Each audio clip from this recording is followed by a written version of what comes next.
All right, and we are back. And ladies and gentlemen, you don't understand what an honor it is to sit down tonight with my friend Jeff Beaubier. Jeff, welcome to the podcast, my friend. Thanks for having me on. Listen, the honor is all mine. Me and you, sir, have an absolute a lot to talk about. I just want to say congratulations on all your accomplishments for raising two fine young gentlemen that are absolutely Appreciate world that. class and legends of the sport. It's a true character of who you are as a dad too, as well. I know the path hasn't always been easy, right?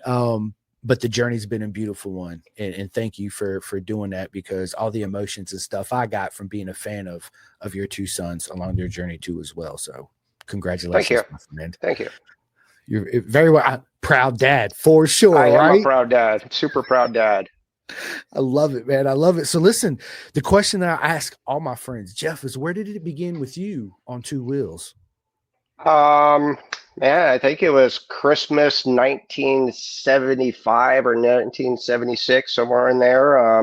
I got a little Honda MR50 Elsinore for Christmas, and I remember my dad he sent me to go empty the ashtray, right? And so I go into the laundry room and dump the ashtray out, and there's a motorcycle sitting there. There's a little, little Elsinore. If everybody remembers the old Elsinores, Elsinore 250s, the 125s, there was a little mini version of that, a little 50cc two-stroke, three-speed, had a clutch. It was unbelievable. It just started there, and it caught fire and hasn't stopped. I absolutely hasn't stopped, right? Yeah. So, first getting on that 50, was your dad into motorcycles too as well, or? Yeah, he always rode.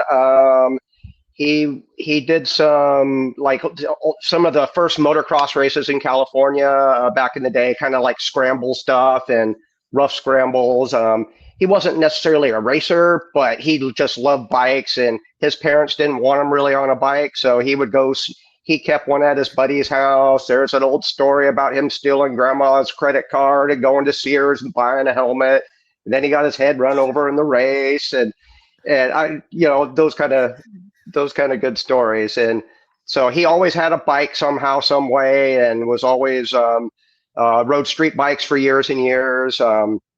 Helped keep me going on a bike. I didn't get to race a lot as a little kid, but just rode, and he'd take me riding. It was just kind of what we got into, and kind of just went from there. And he was he was Cameron's biggest supporter coming through, and we were the when Cameron started road racing, he was painting the body work and patching the body work on the old RS 125s and stuff like that. I love it. That grassroots of racing and that family bonding and journey. It's such a unique thing that happens to families, and it's a journey that only the selected few get to enjoy in this short lifetime, right? And Hmm. exactly what you're talking about. It's a beautiful thing. And growing up riding with your dad, which is I did the same thing with my dad, but I didn't have a bike. I grew up in the Navy. My dad was a fighter pilot. He used to take me Hmm. riding with his buddies. Cool. I wanted a bike. My mom's like, absolutely not. We moved too much, this and that. I eventually, ended up getting it. Grew up riding my friends' dirt bikes. But when I moved away and I went to MMI in Phoenix, when I come back, me and my dad really started to ride together. And it was Cool. one of the most incredible things that's ever happened in my life, right? It's that Yeah. special bond. It's hard to describe, and it only happens on those beautiful twos, so Yeah. it's absolutely amazing. Yeah. It's So really. Go ahead. sorry, I was going to say, and you actually did some when I was going through your Facebook history, man. You did some dirt bike racing too as well, or? Yeah, I did a little. I did most of my racing's been like motocross, and I didn't get to start racing until I was about 14ish. I had We didn't have a ton of money. Whereas my dad and my mom, my stepmom, and four kids, and my dad was high voltage lineman. Good job, single income with four kids and making all that work. I learned to work. I watched my dad have this amazing, badass job. I ended up becoming a lineman myself.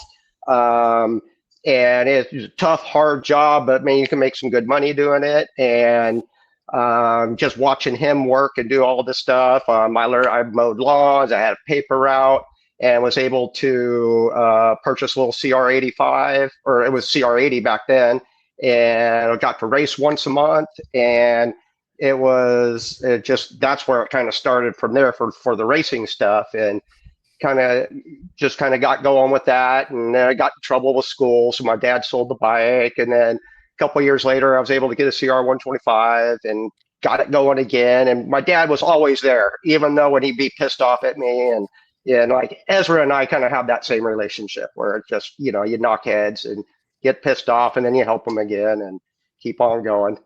And Yeah, so yeah. we did a lot of racing together. It was a lot of fun.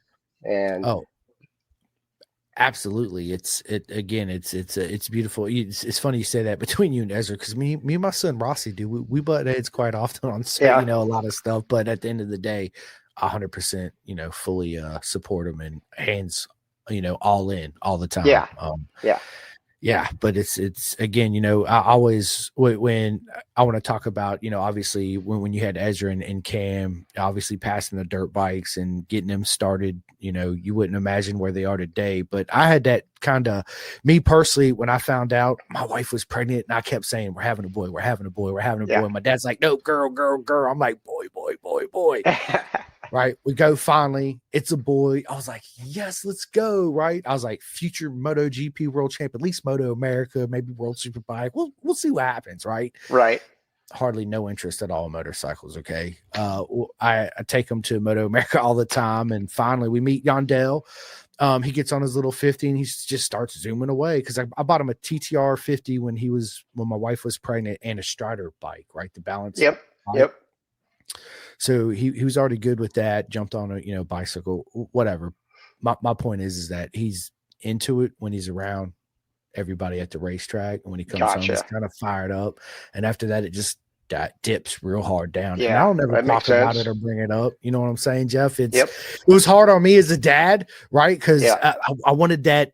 I wanted him. I think every parent and every dad wants their son or daughter to have at least one of their passions, something they're really passionate about, right? Now, something Yeah. we can pass along to them. So, That's funny because Ezra kind of went through the same kind of thing. Always had bikes for Ezra, and we were doing a lot of supermoto, and had a good little 65. Ezra, he had his little KTM 50s and the XR 50 and all that, and raced and did pretty okay, and had a good little KX 65 for him. And sometimes we'd be out practicing, and he'd just like, no, I don't want to ride today. And I'd be a little irritated, but whatever.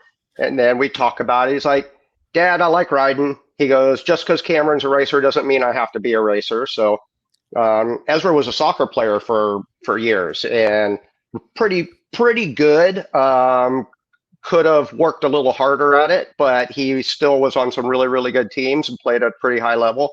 And did, I was really happy with that, because I really thought, he was going to blossom, come in, probably like junior or senior year of high school. And, you see his size, his height, and he's athletic, really, really good size for soccer, not so much for motorcycles, right? Or road racing. And so I was pretty happy he was going down that path. And then all of a sudden he's like, Dad, I want to start racing again. I was like, dang it.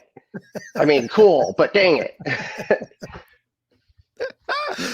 can you just make up your mind? Like, Right? what are we doing here? Yeah. Yeah. And Ezra and I still do that. We're going from supermoto to we're going back to Moto America to where we're going motocross, and now we're going to go to two-stroke nationals, and yeah, and so we're still doing the same thing. But it's a beautiful journey, right? And it's Oh, one it you is. It's couldn't live fun. I'm without. enjoying Yeah. it because yeah, he and I 100%. are doing stuff together, and I'm getting to ride a little bit, and just yeah, it's pretty cool. I love it. I love it. We actually have a comment from Sean. Sean Kinney says, how you Yeah, doing, Jeff? Tell the bomber I said hello.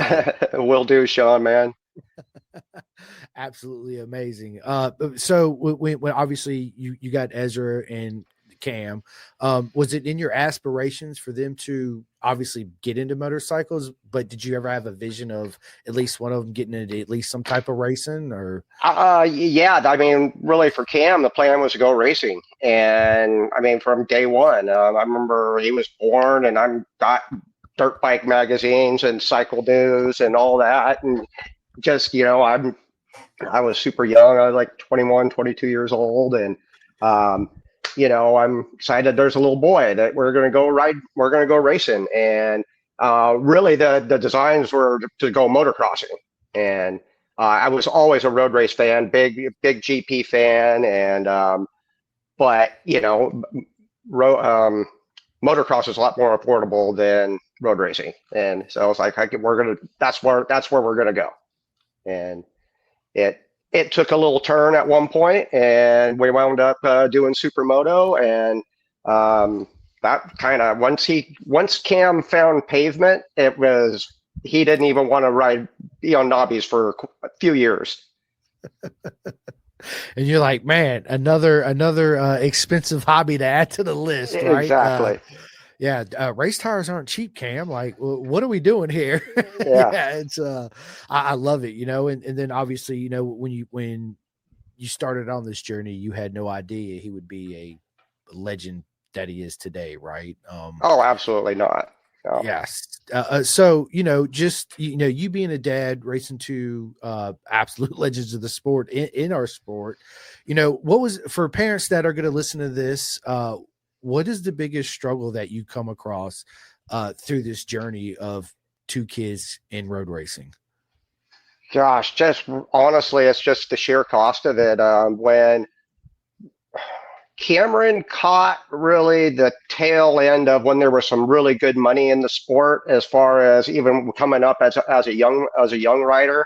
Uh, when he was like we were on Suzuki's for a while, RM65s, RM85s, and we got some amateur support like the motocross kids will get through Suzuki at the time, like a parts allowance and some really, really good deals on bikes. My brother was the parts manager at a large dealership, and so he really helped facilitate a lot of the stuff. And we ended up really getting some good relationships within the industry with people, and that really helped kind of keep things affordable, especially doing the supermoto stuff. And then as we got we kind of fell into the Red Bull Rookies Cup thing. One of our one of the reps for Cameron was riding, I think, Shoei helmets at that time, and get a guy like Brett Milan that was working for Shoei mentioned to me about, hey, I heard about this Red Bull Rookies Cup thing. They're going to do in MotoGP. You're going to have to go to Valencia, Spain to try out for it. But he goes, that's the kid that ought to be trying out for it. And which was completely insane to us. I was telling my wife, of course, I'm all excited about it, all geeked out. I was like, hey, let's do this. I got into contact with a guy from Red Bull and told me what to do to sign up. I think Cameron had to write a letter, and he's 13 at this point, and so we ended up getting accepted to go to the tryouts, and this was the first one that they had. So 200, they didn't have an established team at all. It was the very first year of it. So it was 2006. We fly to Valencia. My wife's boss gave us airline miles to get to Europe and back. And so we kind of had to hop, skip around. Wasn't any direct flights, but got there. Our oil sponsor at the time was Top One Oil. I met their president, and the day before we were leaving, we met for breakfast. And he's like, "Hey, I want to help you out." Gave me a check for $1,000 for a rental car and a hotel, and it just kind of worked. It just worked out because we didn't really have the money to go do this, but what an incredible opportunity! And I think there was 200 kids that were invited, and they picked 24. And he was one of the 24 that got picked for the team. And it was pretty impressive team. Some of the guys that were in that group still racing, Joan Zarco, Lucas Savadori still in GPs, a test rider for Aprilia and racing most of the races. Handful of other guys. Louis Salam, who's passed away, but he won some GPs. Handful of other guys that pretty impressive and had some pretty impressive careers. And I think some of the guys are still doing at least some of their German and national stuff, like Reiderberger, I heard still racing, and a couple of the other guys. And these guys are all, what, 30, 32 now, or some of them even older. Obviously, JD Beach was on that team, and he's had a really, really good, solid career, still going. He may never stop racing, Oh, G but dog, yeah, right? Yeah. just such an amazing thing to just be involved with and to somehow do it. My wife thought we were absolutely crazy for going and doing it, and but it worked out. So back to the point where this all started was like that really, like, we just caught the tail end of, there was some decent money to help out the youth. It's tougher on the guys now than it was then, because then everything dried up at 2008, 2009.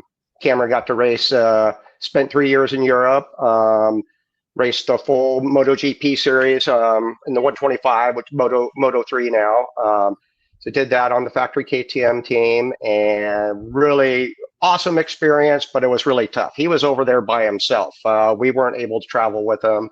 So that was tough. Wish we could. That's one of the only regrets I have, is not being able to afford to help him more at that point in time. Just for even my wife or I just to be there with him. But we couldn't. We just flat couldn't afford to do it.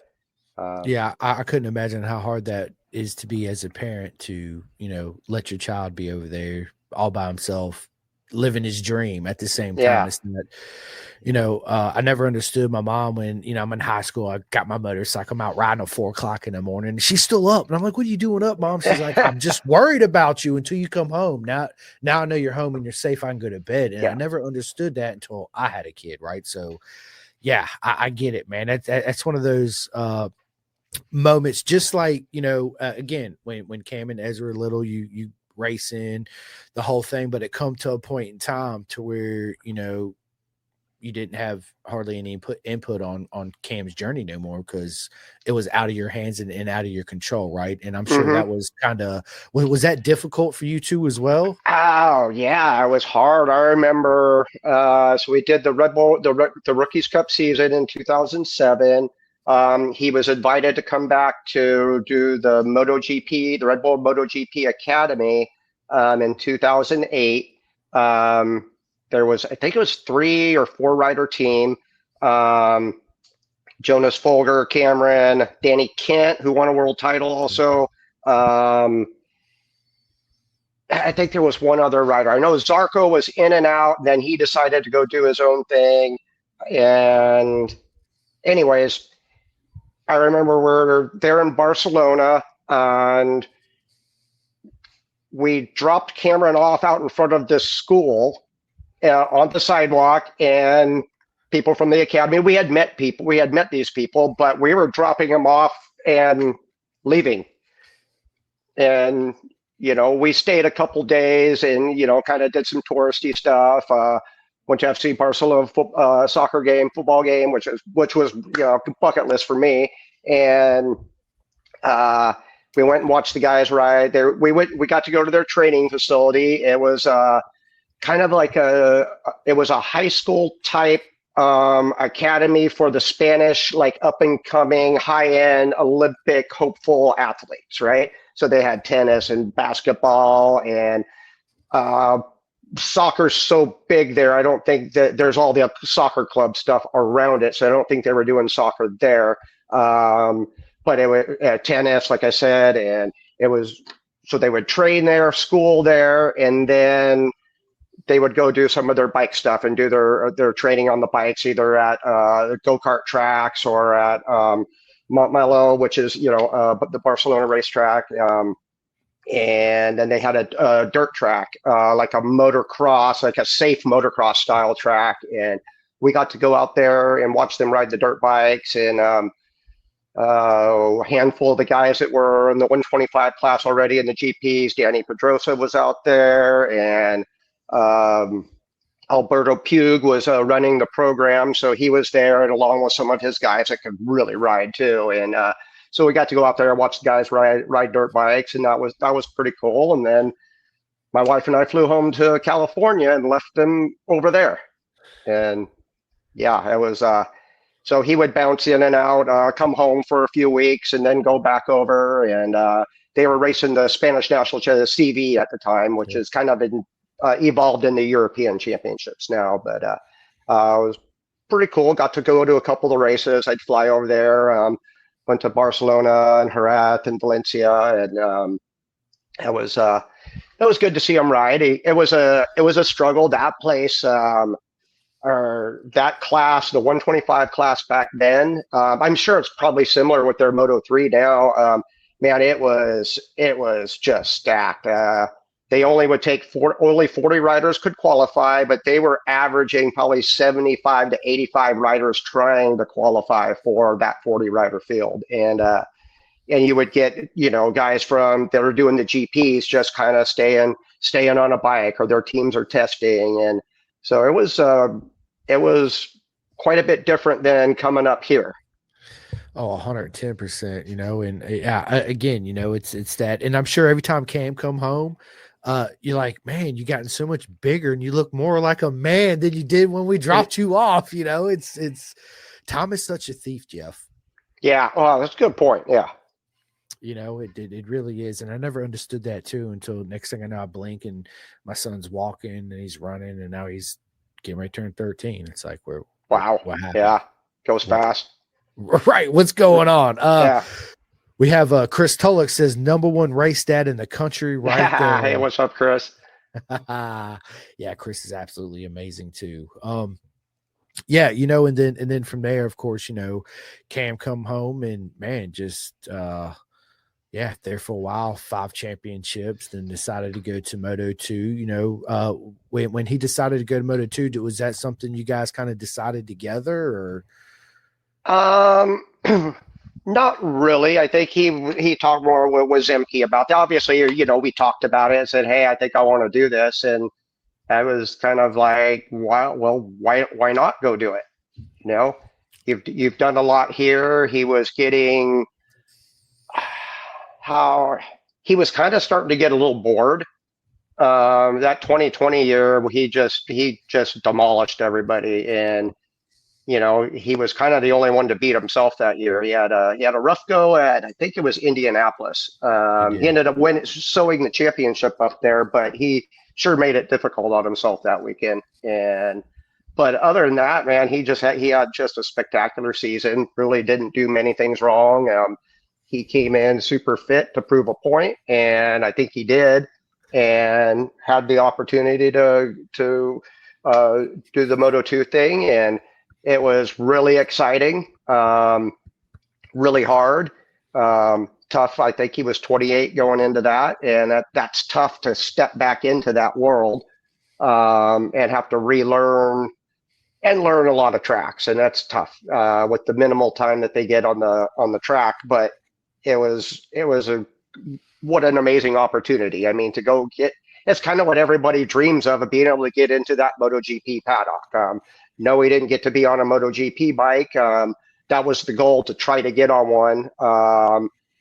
And it didn't happen, but he got to race in the GP paddock. At 2 different ends of his career, and it was pretty cool. And It, I'm really proud of him. And I think that's where we were having dinner last night, and we were kind of talking about some of that. We were talking about the Malaysia GP weekend and just some of the stuff there, and how he was talking about how much he liked that track and that he had some good success there. He only raced there once. They didn't go there the COVID year. yeah. He had a pretty solid top 10. I think he was 6th, and had to come one of his races where he had to come through the pack, and so he showed pretty well on the tracks that he wasn't at a deficit at. You know, he rode well at Coda, rode well at Portimao, rode well at Malaysia, and a couple of others where the tracks were everybody's home track type of thing. And so I think if he stayed over there 2 more years, I think it would have been a little bit better for him. but he wanted to come home, and his wife was pregnant, so it was time to come home. I don't listen. Uh, Me being a fan, dude, he did us Americans proud. You know, Yeah, there's we don't hardly have any Americans over there at all. Period. yeah, Right. just Joe and the GPs right now. That's it, right? And Rossi over there doing the not the CEV, but the MIV maybe is what it's called, something like that. But Okay, still, it's two out of how many, yeah, right? I yeah. think he did amazing. Obviously, I cheered him on the whole time. But me and you had talked about this earlier, dude. What a beautiful journey. What a story, dude. It couldn't have been written in Hollywood any better, Jeff. He comes back, Tyler Cycles, 2025. I mean, Moto America champion again. Like it's you couldn't have written a better script. I don't care, right? It's Yeah, such a that beautiful was journey. And that last weekend, all down to the wire, it was drama, it was excitement, it was everything you and the fans and everybody wanted to see during that race weekend, right? And then I kind of got the impression, Jeff, just being a fan, being there and feeling the energy that, Cam was just like, you know what? I'm going into this. I still have a shot, but I'm gonna let the chips fall where they may, and I'm well. just gonna give it my all. Right? Well, that's what. Yeah, you're right. He did. He came in to give it his very best, and he had such a bad Friday, and I was like, wow, this is not the way this is supposed to go. Yeah, it's supposed to not be this tough. And but he brought his lunch pail and went to work, and Yes, that's he did. kind of just what he did. He just went to work. I was Somehow he screaming so stayed on the loud. bike on Saturday morning's race because he was fighting that thing because I mean really had no good setup time because he crashed the bike too many times on Friday and put himself in a hole. And he really fought that bike, and it was good to get on the podium in that race and just to be able to get a sigh of relief, right? And then see what happens the rest of the weekend. It, Man, that was wild. That was pretty wild. I was one of my favorite spots at Jersey is between 4 and 5. As soon as you come over the bridge, Mm-hmm. right there, because you see them come out of 4, and then you see the different lines that go into 5, and where they pick it up and get on the gas and go around the corner. And yeah, he seemed not at one with the motorcycle. He wasn't dancing with it properly, right? It was fighting it. Yeah. Where obviously Heron and Bobby Fong looked well, they had their own battles and struggles too that weekend. But at the end of the weekend, man, when he won, I mean, I was just screaming so loud. My throat, I had to take a throat lodging, right? Because my throat was getting horsey. And it was, man, the emotions of, and that's the first thing I said to the first person. I forgot who was standing next to me. I said, what a story. What a journey. Do you realize what just happened? And they're looking at me like, no, what? And I just, same thing I just said, dude, blah, blah, blah, blah, blah. And they were like, oh shit, that's exactly what happened. I was like, let's go. Right. Again, Oh, that's funny. proud dad, man. Congratulations. It's yeah, man. I can't wait to see what 2026 has in store for the whole Beaubier family, because I know it's going to be another proper mega season for sure. Well, I hope so. See what happens. Absolutely. And right now, behind you, you got a YZ250 sitting behind you right now. Yeah, this is a bike. Ezra picked this up a week or so ago. I was just going through it. It's actually a pretty good, solid bike. I just put a new top end in it, just make sure everything's good. Everything looked good, but it's got a fresh top end, and I'm changing fork springs and shock springs to stiffen it up for him. And so it's going to be a good little solid bike for him for a little bit. And he's got a YZ 450. We got to rebuild it. It let go on him about a month ago, so he's going to ride two strokes for a bit, and I've got a couple two strokes over here myself, so I'm going to do a little bit of two stroke racing and then get his 450 going again. Um, he's been racing. He's been racing some like local pro motocross, and then he's got himself. I don't know if it's 100% sure, but it looks like he's got a deal set up to race a 4 race pro supermoto series out here in California. So I think he's got something set up for that, and that'll be fun. Oh, for sure. I've had the honor, obviously, to meet your other son, Ezra, multiple times. He's a absolutely amazing human being. He puts off one of the best energies I've ever felt in the paddock. That's It's cool. just incredible. It really Yeah. is. It's like Yeah, he's just got that's this. cool that you say that because I think Ezra's always been kind of one of the favorites, especially of the guys. He's been kind of the little brother in the paddock when he's been in and out of the paddock. Hasn't really stuck there, but he's been in and out, and all the guys really like him. I remember when he won his race at Atlanta, his first race, and I remember we're up there at the podium and we're right across from the the Attack Yamaha truck, and Gagne comes out and he's yelling at me. He's like, "Hey Jeff, F yeah!" And it's pretty cool. I love it, man. I love it. And Yeah. we got my buddy Daniel Shoemaker. He says, "Who's the fastest at the RC track?" Oh man, the RC track is it's probably Cam. Cam's always the fastest. Did you go out there and practice when nobody's home? Just be like, you know what, I'm gonna You beat know him. I'm what? gonna beat him. I started. I didn't drive mine for quite a while, and I just got it going again. Cam messes with his quite a bit, and then I just kind of I built a little little mini Strider pump track for Brody in the backyard, and I think I'm just going to convert that to RC track. I love it. He's coming for you, Cam. Be prepared, right? I love it, man. Yeah. Again, the whole journey you've had, and again, going back to the grassroots of racing, Jeff, it's what a story, bro. Congratulations again. I'm so proud of you and your two young boys. Without you and your dad, before you getting you into bikes, we wouldn't be sitting here having this conversation. I wouldn't have this number one Cam Beaubier front fairing right here in the corner of my room. Yeah, that's cool. And the millions of fans around the world wouldn't have the honor to watch your boy just absolutely mop up the field. So, yeah, man, that's absolutely amazing, man. Amazing. So, you wrenching on motorcycles. I went to motorcycle mechanic, obviously me growing up. Yeah, you mentioned that. Yeah.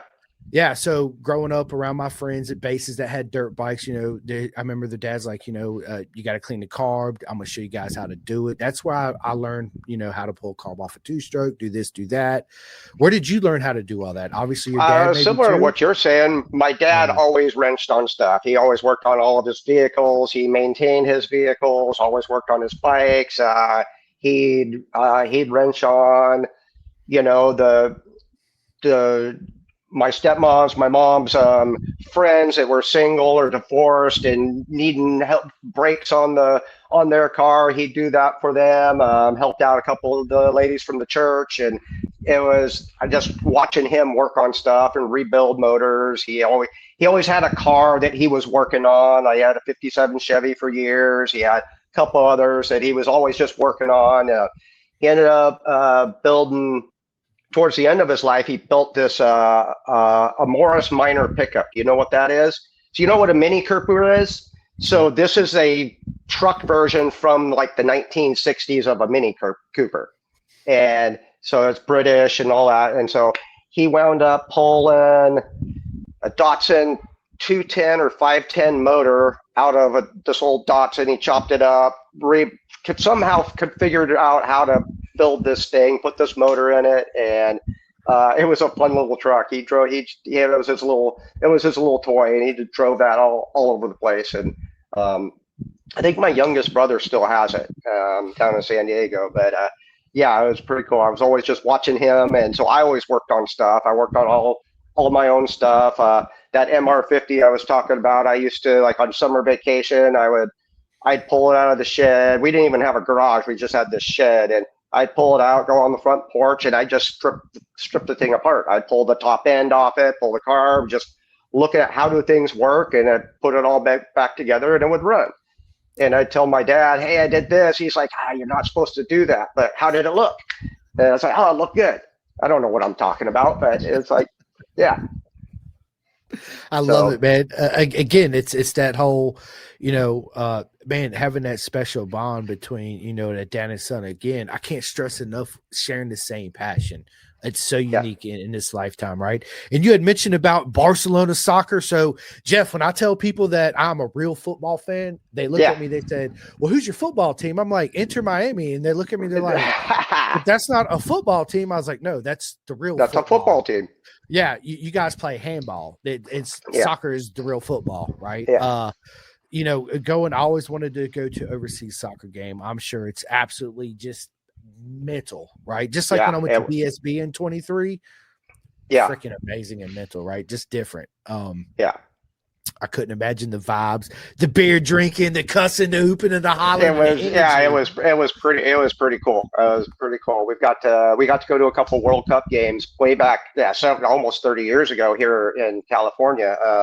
Went to Fourth of July, U.S. men versus Brazil on the Fourth of July. Really good dramatic game. Brazil won.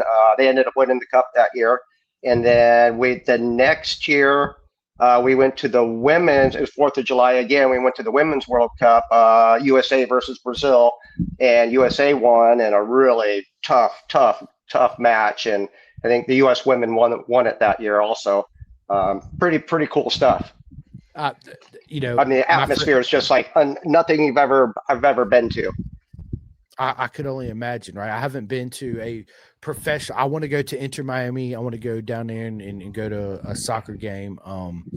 It's Have the to get there energy. before Messi leaves. Facts, right? This is the goal, but the point I'm getting at, like you said, that the energy. And then my friends say, dude, it's such a wussy game. Like they fall down and they cry and they do all this and they do all that. I'm like, dude, soccer's man, it's a technical game. It's a Well, and strategy game. I think they don't realize how hard those guys are actually hitting each other.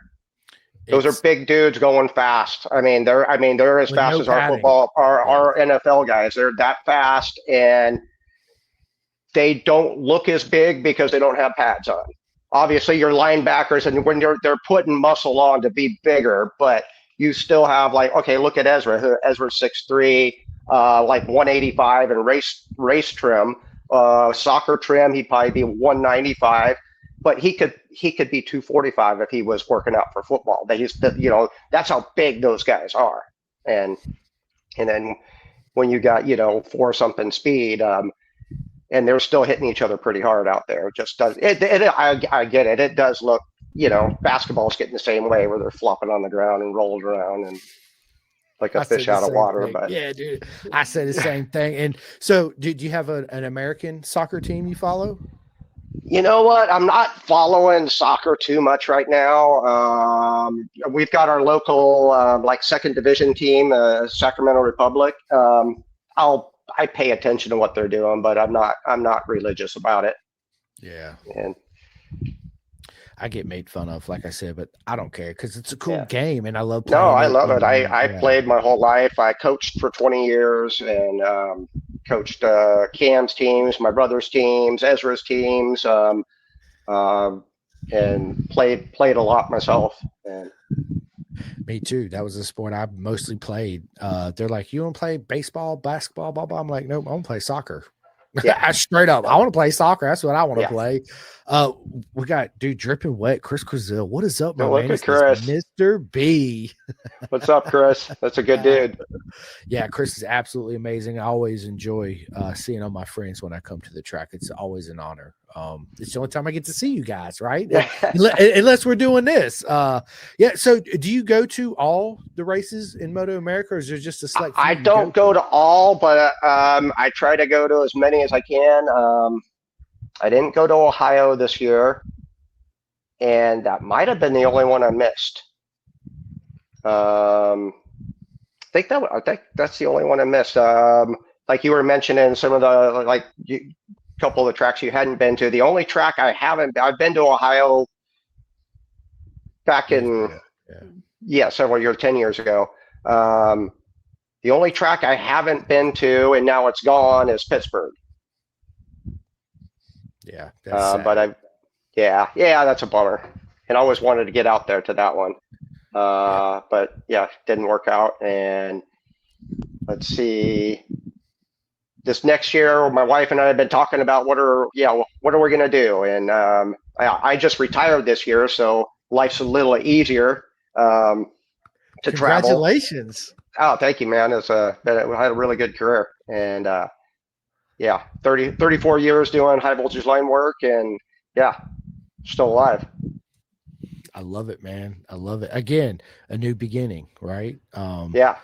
It's absolutely man, amazing. Have you yourself been on a racetrack before? Leathers done any track days or Yeah, I did a little bit of club racing back in the late 90s, mid to late 90s with the AFM.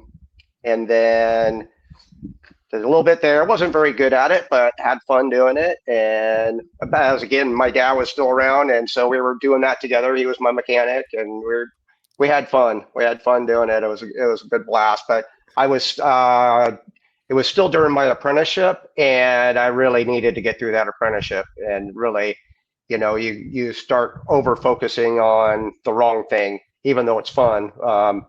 So I needed to make sure I got through the apprenticeship, and then about that time, Cameron had started riding and was starting to do a little bit of motocross racing, and 4 or 5 years old, and it was a lot easier to go back to motocross, and you know Cameron and I could race every weekend of the month for what it costs to do just a club race, once a month. this is a fact. The sport has changed, the times have changed. It's more difficult for families to make it into Moto America, just because of the cost of everything. But yeah, I mean, again, I always call it our beautiful circus, right? Because Yeah, that's it exactly is. what it It is. is. And it's the only circus in town where the clowns gotta pay to play, right? Let's just be honest, right? Now I'm one of those. And So yeah, it's tough because that's a tough one for the families. I know we had to do some of that. When Cameron came back from Europe, when he was dropped from the KTM Red Bull program, and they did it in a very classy way. I remember Thomas Uberall from Red Bull, who was the head guy of Red Bull Europe. We were at Valencia GP last race of this season, and he pulled me aside, said, "Hey, come have lunch with me." So we sat down, had lunch, and he told me they weren't bringing Cameron back, and it was a very classy thing to do for someone at that level of just some dad on, you know, of a 125 GP guy, and it was very classy. Obviously, very disappointing. Um, so we came back and went, man, we had to start from zero because we hadn't been here. Nobody knew who Cameron was, and so we started. Oh, what we do? I had my favorite bike I've ever had, Ducati Sport Classic, the 1000S, the red one. Just beautiful, classic looking bike with a modern motor and chassis, and it was just beautiful. It was my favorite bike I've ever had. And so I sold that so I could buy an R6 for Cameron, and did that. And we hadn't been on a bike. He hadn't been on a 600 yet. So this was right before I did that sale and purchase. I was talking with Mike Pasquarella. If you remember Joey Pasquarella, won Daytona 200, had some good super sport wins back in the day. I was talking with his dad, and he said, "Hey, we're doing a track day at Sonoma." It was Infineon at that point. It's always Sears Point to me, but me too. anyways, he goes, "We're doing a track day. Come out and have Cam do a couple sessions on the bike, just see." And there was a good handful of fast guys there. Anyways, Cameron struggled on the bike. It was a busy track day, and it was just like it was nothing like a 125 GP bike, right? Riding a 600, and I don't think he'd ever ridden a 600. He might have gotten one on a Freddie Spencer school way back in the day at Utah, but other than that, it was really first time riding a 600, and he didn't ride it real good. He wasn't horrible on it, but didn't ride it real good. And then week or two later, I picked up that 600. We got it going, got some suspension for it, and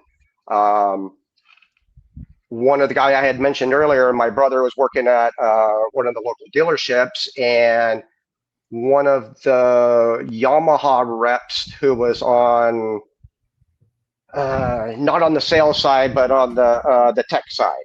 And he was a mechanic, came up as a mechanic, and moved into Yamaha and was the regional tech manager, however that works. I don't remember the exact title. Anyways, so he was the guy when your techs at the shop couldn't figure something out, they call him, he works them through it on the phone or ends up coming into the shop and helps them through whatever massive problem they're having or that kind of thing. And did you ever work at a dealership? You said you went to the, so you're familiar with that process of what I'm talking about. Yeah. So anyways, my brother got me in touch with him and we met at Laguna. He was working for Yamaha in the vendor area. So he wasn't really around the races. We were doing, so this was 2010. I have to back up a bit. So I bought him the bike. He got on the bike, got a call from the guy he wasn't our manager at the time, but he was trying to work into being Cameron's manager. And he was working with Kevin Schwantz at the time. And I can't remember the guy's name. He had worked with the Haydens in the past.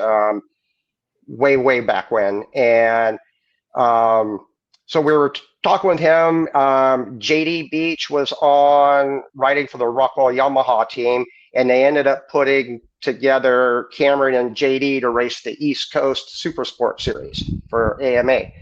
There was like 3 or 4 years they had the Super Sport class divided into East-West. So they were going to go race the East Coast Series. So they go to Daytona. I get a call from Kevin Schwantz. He's like, hey, don't freak out. But we need 45 grand to make this happen. And I'm like, well, what do you mean don't freak out? What are you talking about? And so we're like, oh man, what are we going to do? He's like, hey, it's going to work out. We'll figure something out. And Cameron had been dropped from, the Red Bull program over in Europe, but he's still, Red Bull USA was still working with him and helping him out. So they put in some money, and then Top One Oil, who I had mentioned before, they stepped up and put in some money for and JD was on the same program with Red Bull as Cam. So anyways, they kind of got that paid for. Really good team, really good people. I wasn't able to go to the races on the East Coast. Back to the bike that I bought, we put it together. Rockwell sent me a couple parts, and so we had a race bike here in California, and it was bone stock with suspension and an ECU. And we go to Sonoma.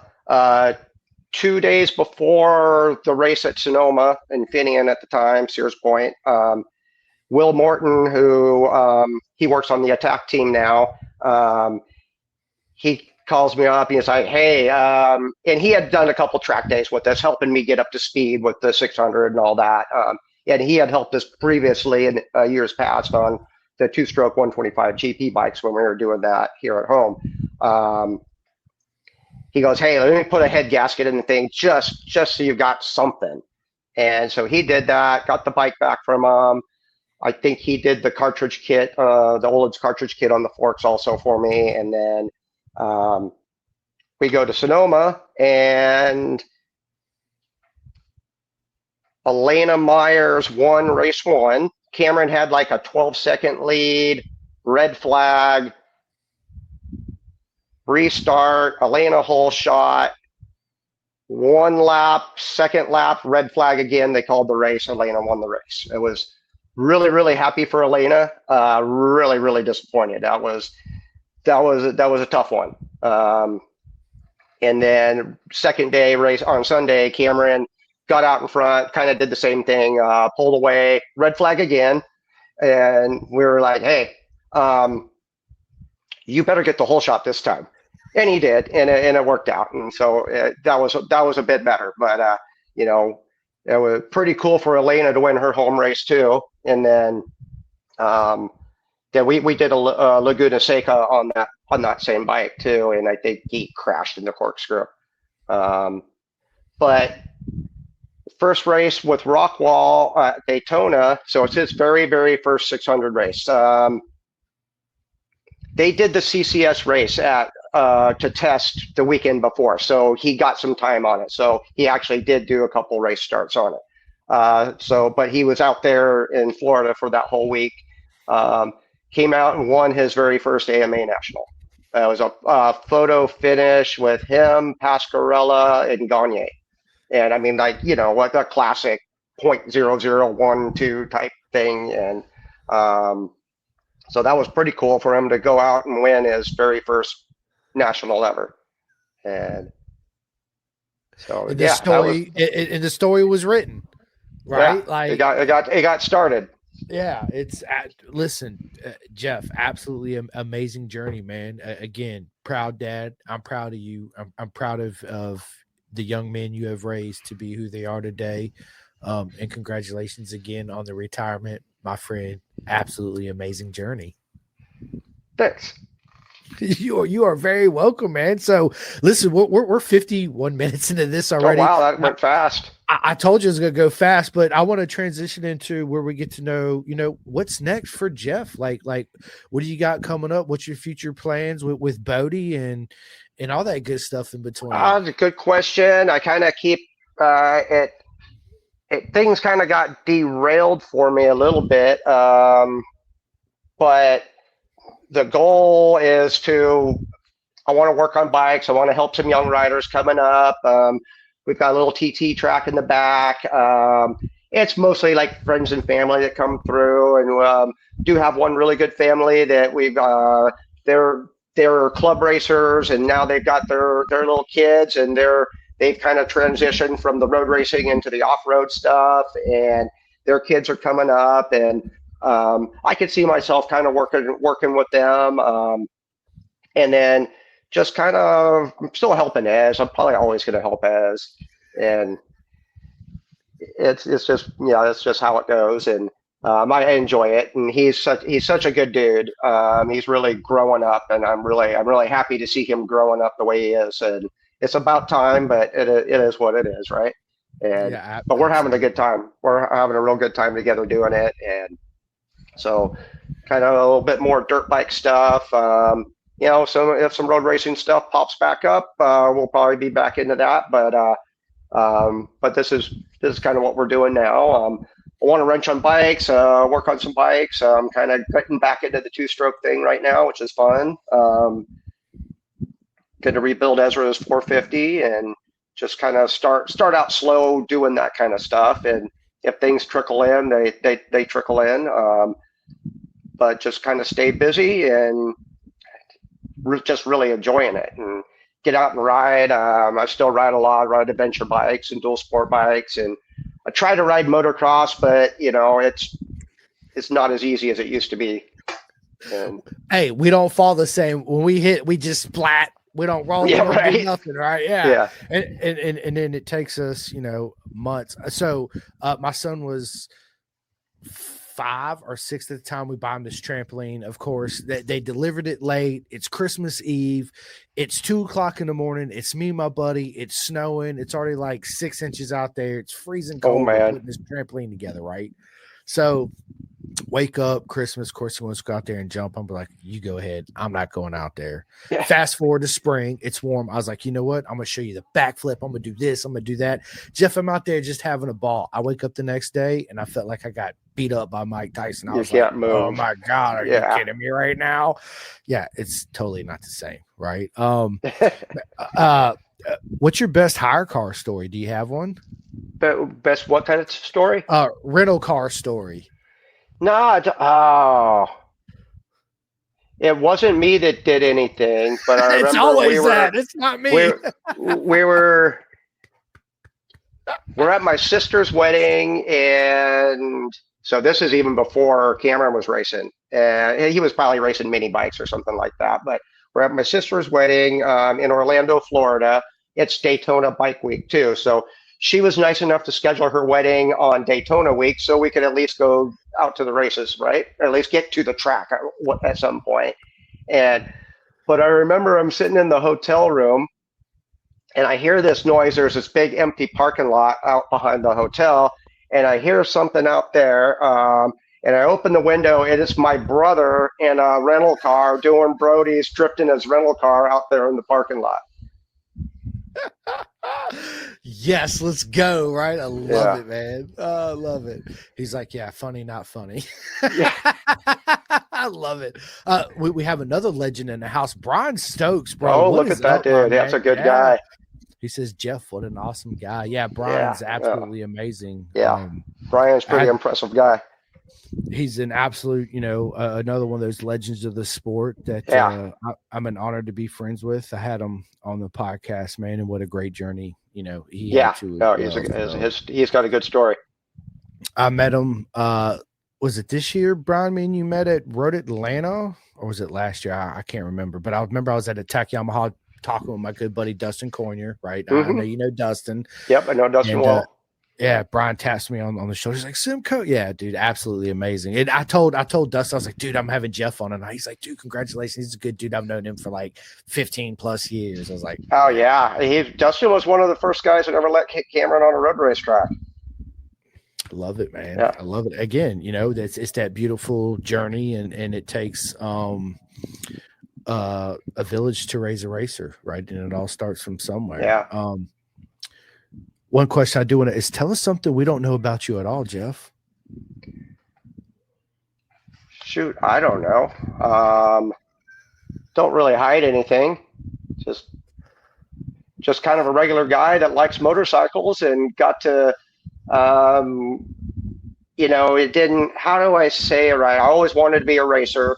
I'm not real good on a bike, but I love riding, and I got to be a racer just, doing amateur stuff and just being around racing.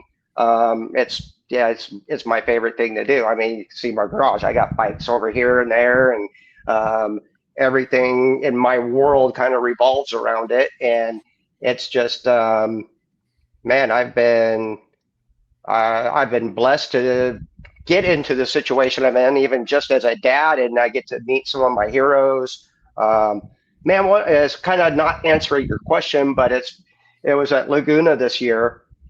They were doing the ride for Rainey, where Rainey went out and rode on the track. Paul Carruthers' dad went out and rode, and he's 80 something.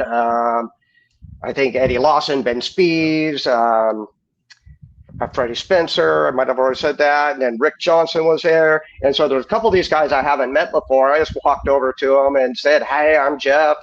Jeff Beaubier. I'm Karen Beaubier's dad, and blah, blah, blah. And then one of the guys was Rick Johnson, and talked to him real briefly, and no big deal. So they go do their thing, Superbike races next. And so I'm sitting in the Tytler's hot pit on the wall. They take off for the race. Rick Johnson was standing out at the wall for the start. He walks over, sits down next to me in the hot pit, and we just BS for about 10 minutes.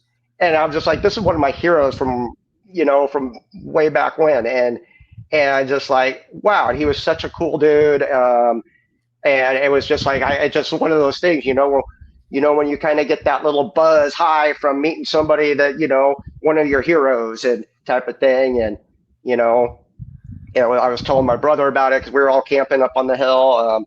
We have a big group that goes to Laguna, and we have basically a family reunion every year up there. And so anyways, I'm telling my brother about it. Cameron had a rough day, crashed out of the lead, picked the bike up and finished, which was good. It probably, that's the race that saved the season. Even though it was a miserable day for him. But I was just like, I was, bummed for Cam, but I'm like, but Josh, that's my brother. I was like, I got to meet Rick Johnson, and that was just pretty cool. Yeah, it's always fun. It's fun to still be a kid sometimes.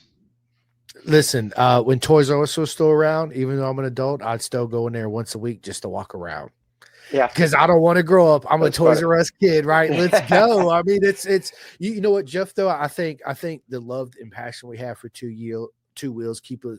We're young right here in our mind, right? Hmm. And we think young, and we be young, and we ride.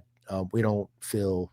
I don't want to say old. I call it getting younger, and the reason why I say that is when we're born, we have no teeth. We wear diapers. When we get old, we have no hair. We have no teeth, and we're back in diapers, right? So we get Right, young right. again. Yeah. Um, but I think that love and passion. I believe that if everybody had a passion like we did for motorcycles, the world would be a happier place, and we would live longer because we'd be happier, right?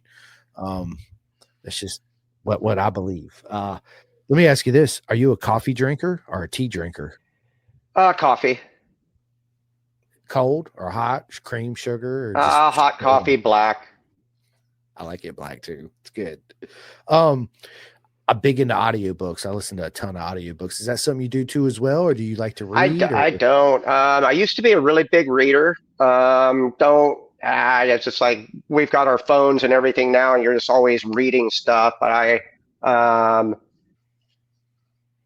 used to be a big reader. Read books all the time. I was a young kid growing up, and even as an adult, I would go in and out of reading a lot. But never really got into the audio stuff. dude, I'm a big audio, especially I drive to a lot of the Moto America races on the East Coast. I'll Okay. throw in an audio book and just our podcast. Did you listen to any podcast? I'm not religious about it. The few that I do, I mean, I'm pretty hit and miss. During the Supercross season, I'll watch some of the motocross stuff. I listen to Coiner's stuff every now and then when if I'm in the garage, and especially I like listen to Richard when he's got Richard on. That's always fun. Got a lot of respect for that guy, and it's always fun to hear his take on Yeah. things. He's very cerebral. It's really cool to hear his take on things and the way his viewpoint on it. And he's not wrong. He's got some tough takes, but he's not wrong. I love listening to as well, and I've become to obviously know Richard, and I walked up to him in Jersey. I was like, man, I just gotta say, Richard, I'm sorry you got to deal with dust. And he said, dude, tell me about it. We both started laughing. Yes. Oh my Oh, god, that's it's awesome. absolutely awesome. A spicy food. Are you a spicy food guy? I'm not. I can't. I went through throat cancer a year and a half ago, and I can't eat anything that's even like remotely even like ground pepper. And so it's kind of, that kind of that's a bummer because I wasn't like a super spicy guy, but I like spice. I like Cajun style food and all that. But I can't do any of that anymore. It has to be just very plain. So I've kind of relearn how to eat, Yeah. Well, but it's working. congratulations Figured it out. on beating Figured it. it out. Yeah. Yeah. It's congratulations on beating that, man. I Yeah, couldn't, thank you. It was a rough yeah, go. dude. Absolutely. Favorite comedian? Gosh, I don't know. Don't I really don't have one. No. Uh, no. One of my Yeah, favorites, all time favorites, George Carlin. yeah, I remember listening to him as a kid. Just never really got into like. I mean, I listened to some stuff, but never just really got into comedy. Are you? Are you a Star Wars kid? I liked Star Wars as a kid. I'm not a Star Wars geek or anything, but I did like Star Wars. Yeah, Boo! I'm a Star Wars nerd. I'm still lightsaber. Let's go! Right, I go to the movies with my yeah, son. Yeah, it's uh, fun. It's that childhood thing. I guess yeah, we yeah. held on to it. It's awesome. What's the one superpower, Jeff? You wish you had?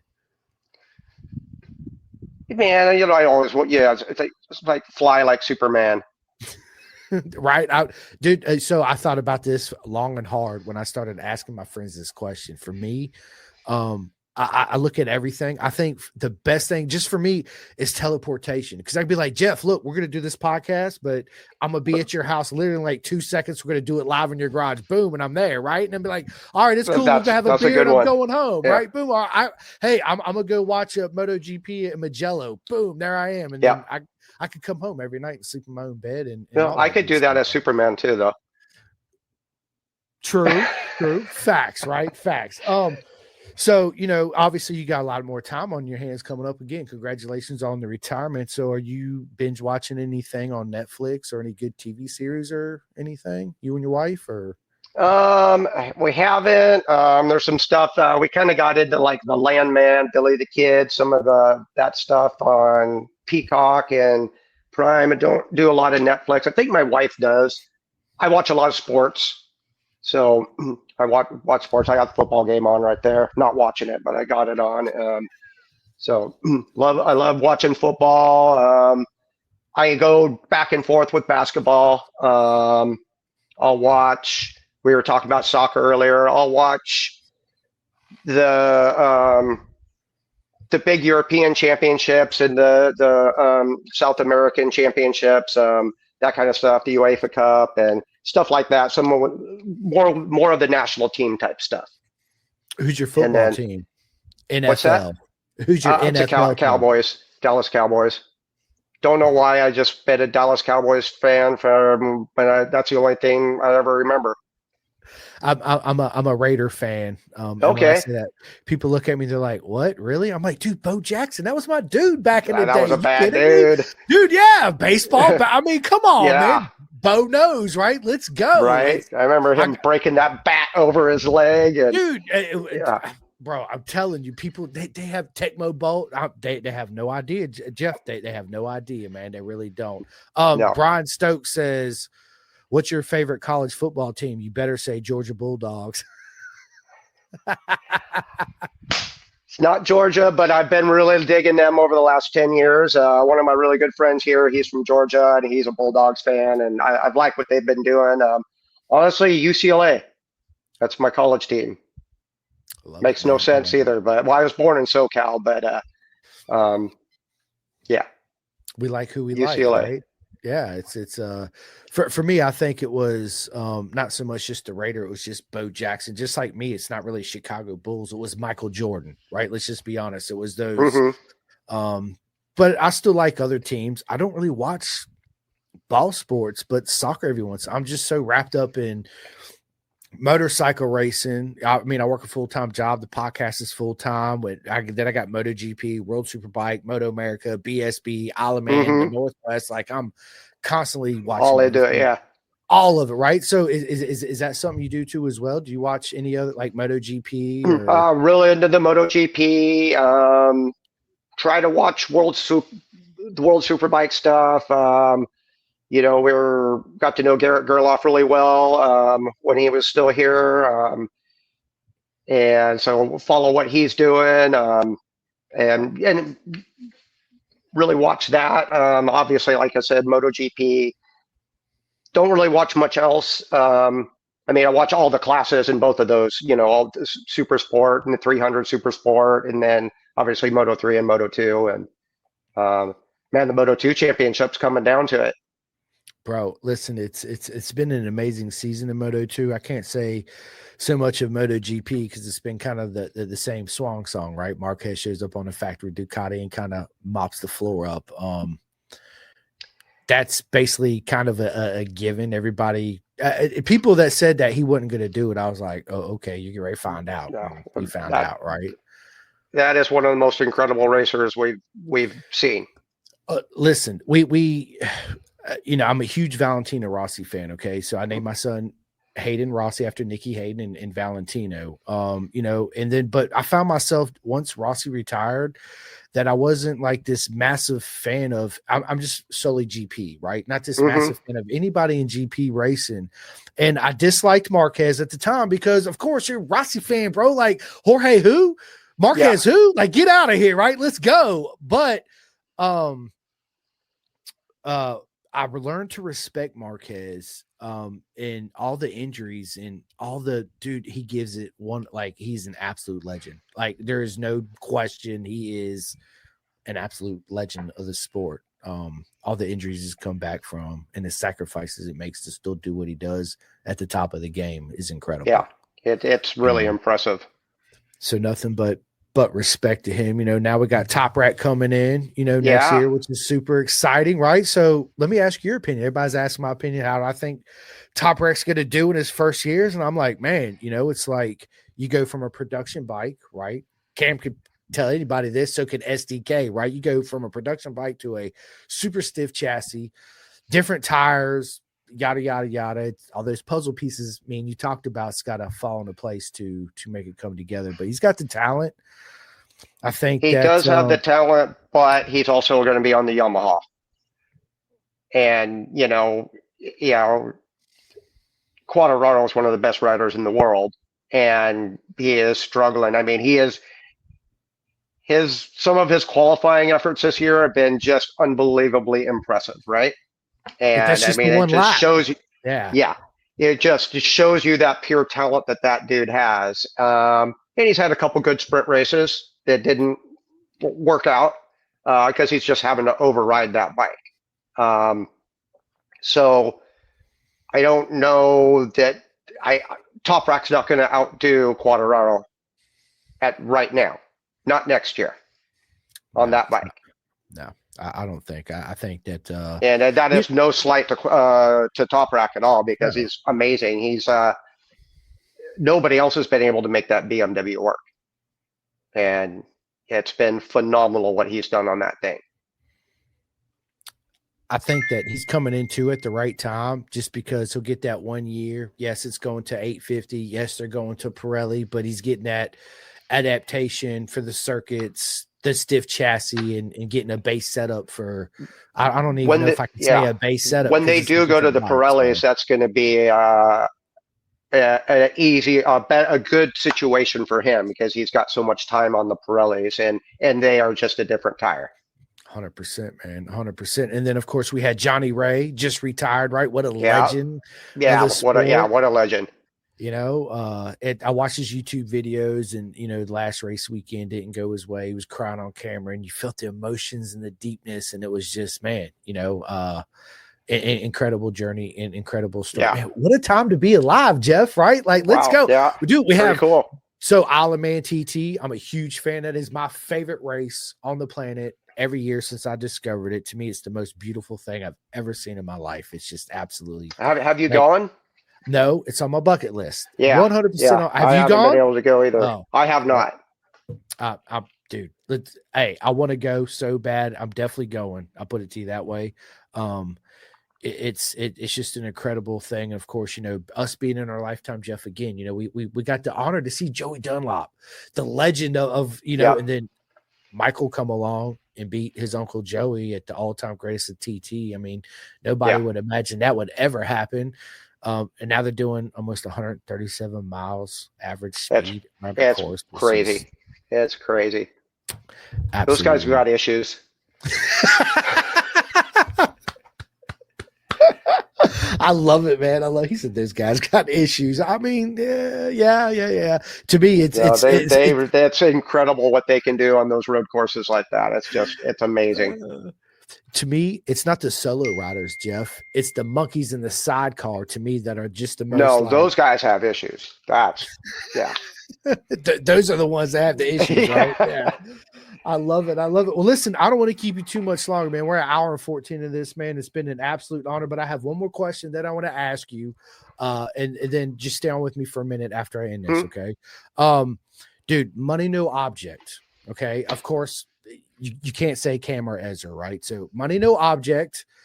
You could have your own Moto America team. What's the manufacturer of bike you would have, and who are the two current riders you would put on your bike? Oh, that's a really good question.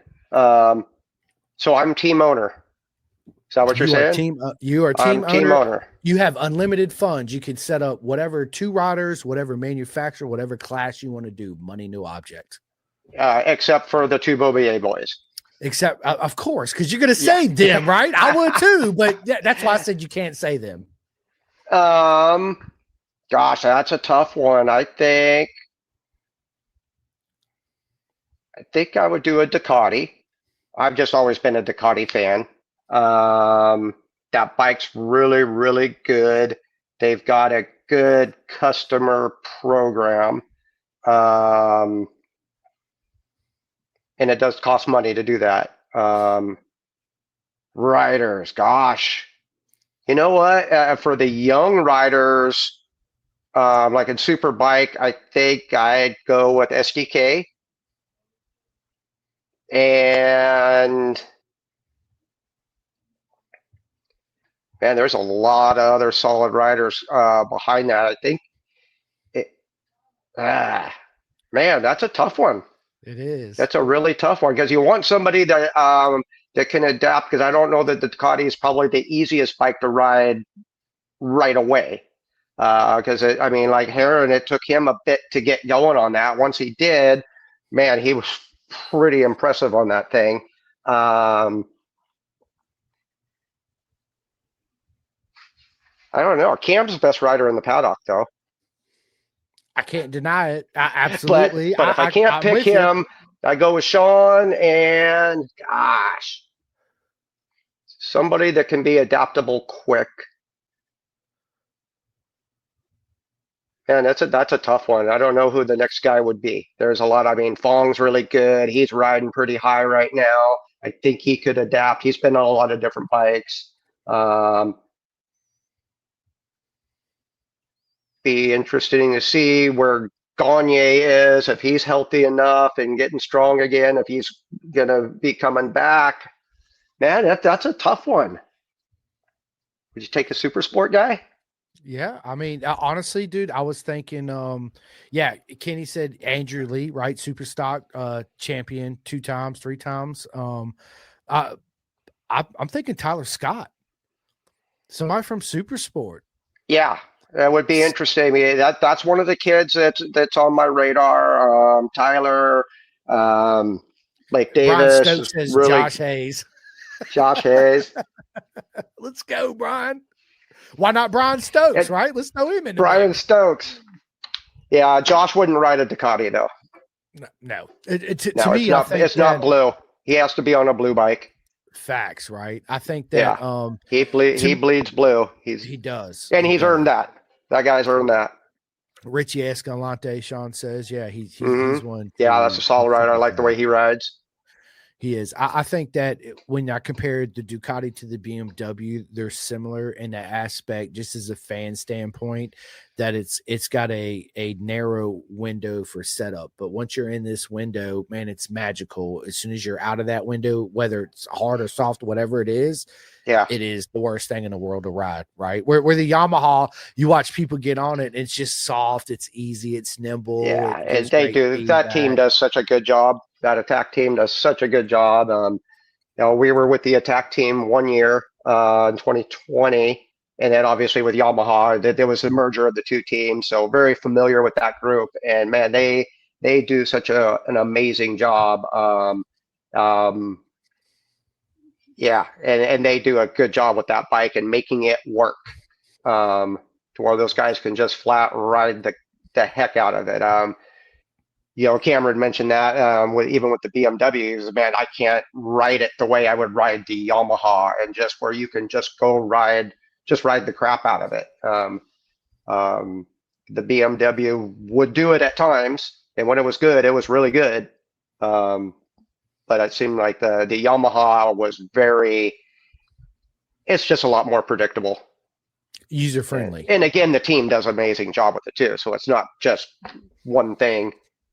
Yeah, for sure. Last question.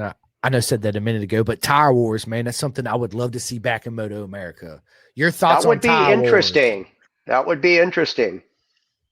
right? I mean, it would, well, to me also I don't want to say level the playing field, right? But it would give the what I call future legends of the sport, and the people in the back more sponsorship opportunities and more, open up the window for that. But I would love to see it back because, everybody likes their own tires, and different bikes suit different tire brands. So it Mm-hmm. would be, plus I think it would progress the tires more than what we've seen. Because back in the day, Jeff, Well, when yeah, you would actually have a true, they would be pushing to get the tires better, and um, yeah, it would be interesting to see that happen again. And maybe in the future. yeah, you never know. You never know. It's tough. I always look at it more from the privateer side of things when you're just scrambling and you want to be able to have, you know, you want to be able to get the same tire that Cameron Beaubier is on, or that the guy went in the super sport class and he's got all this, and it's like, man, I wish I can't. I'm not on the same tire as that guy. How am I going to beat him if I'm not on the same tire? And so that's helped level that part of it, because you go to Dunlop now and I can get the same tire as Matthew Skoltz, right? But if there is a tire war, is Matthew getting that new super secret tire and I'm still getting just the tire that I ran last weekend, right? Or the same, but that helps push the sport at the same time, much to your point. So yeah. But who's to say that don't happen now, right? I don't know. I think that I just see it as, if we did have the tire wars back in, it would be a better show for the fans, so to Mm-hmm. speak, right?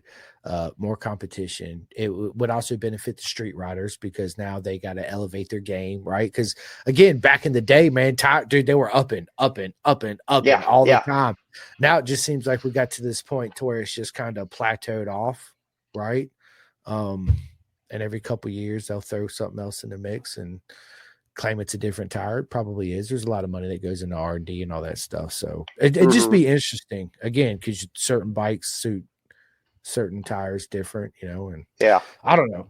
Anyway, dude, Jeff, thank you so much. This has been so much fun. It's been an absolute honor to have you on, man. And I cannot wait to see you at the races this year. I'll be at Daytona, Road Atlanta, VIR, Jersey. I'm going to skip Mid Ohio because I want to go to Barber. But I told you I don't know if I want to do the Vintage Fest or Moto America. I'm kind of torn between the two. But we'll see. Either way, I'll be there for sure. Right on. That'll be good. It will be. Yeah. Looking forward to seeing you at the track, my friend. And man, this has been a lot of fun, man. Is there anything you want to say before I end the podcast?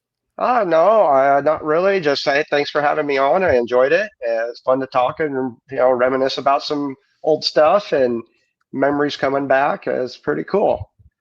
Absolutely. Well, listen, when we get off here, just down with me. Yeah. When I end this for a minute. But yeah, listen, ladies and gentlemen, it's been an absolute honor to sit down with Jeff Beaubier. This episode will be out in about 40 minutes from now, everywhere, Spotify, iHeart, Jeff, and I'll send you the direct link so you can, if you're ever driving, you want to listen to our podcast, you can throw it on and have a listen. But yeah, man, it's been an absolute honor. And Jeff, thank you so much for coming on. Seriously, it's been an honor. Thank you for having me. To have you on. So, ladies and gentlemen, the legend, Jeff Beaubier. We will see you soon. See you guys. Calling all two-wheel enthusiasts, get ready to rev up your earbuds with Pin the Gas Podcast, the ultimate motorcycle racing podcast, hosted by Chris Simcoe, one of our very own excellent leaders here in Roanoke, Virginia. With expert analysis, behind-the-scenes stories, and exclusive writer interviews, Pin the Gas Podcast delivers the adrenaline rush of the racetrack straight to your ears. Whether you're a diehard fan or a curious newcomer, you'll gain insights that will transform how you watch and understand motorcycle racing. On your favorite podcast app, join Simcoe as he takes you on a high-speed journey through the world of motorcycle racing. Pin the Gas Podcast. Jeff,